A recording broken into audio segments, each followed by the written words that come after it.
Moreover, if you distribute the exe file of this program to somebody, he would not even be able to make changes in program.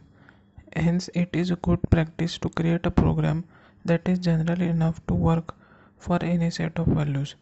That means if we are distributing a file of this program, so he will not be able to recompile it. So it is a good practice, that is, it is a good sign to create a program that is general enough to work with any set of values. So that program should work with any set of values. To make the program general, the program itself should ask the user to supply the values of P, N, and R through the keyboard during execution. This can be done using a function called scanf. So the program itself should ask user for supplying of values of P, N, and R. That means that those values which are required. So through keyboard means user will type on keyboard. During execution, this can be done using a function called scanf. So this is done using a function called scanf. So scanf function is used for taking those values. This function is called a counterpart of printf.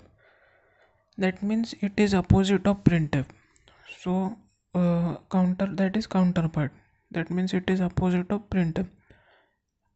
So function printf outputs the values to screen, whereas scanf receives them from keyboard. So printf function prints value to screen, and scanf is used for receiving those values from the keyboard. And this is illustrated in the program shown below. So there is a program which is illustrating this. Main intpn. So main is function. Now in this function intpn, that means p and n are integers.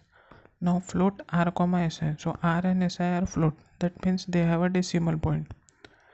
Now printf enter values of p, n, and r.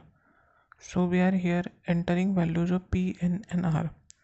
Scanf %d %f and p comma and n comma and r.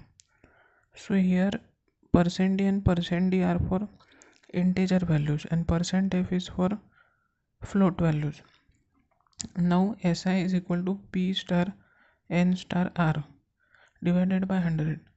That means this is formula for simple interest, p n r by 100. Now printf %f comma si. That means the answer will be in float, that is %f comma si. The first printf outputs the message enter values of p comma n comma r on screen. Here we have not used any expression in printf, which means that using expression in printf is optional. That means first printf outputs message enter values of p comma n comma r. That means first it is asking for entering values on screen. Here we are not used any expression in printf, which means that using expression is optional.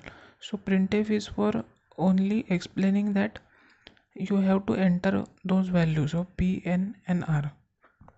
And here we have not used any expression in printf, which means that using expression in printf is optional.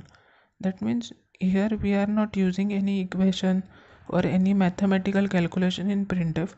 So that means using such mathematical expression in printf is optional.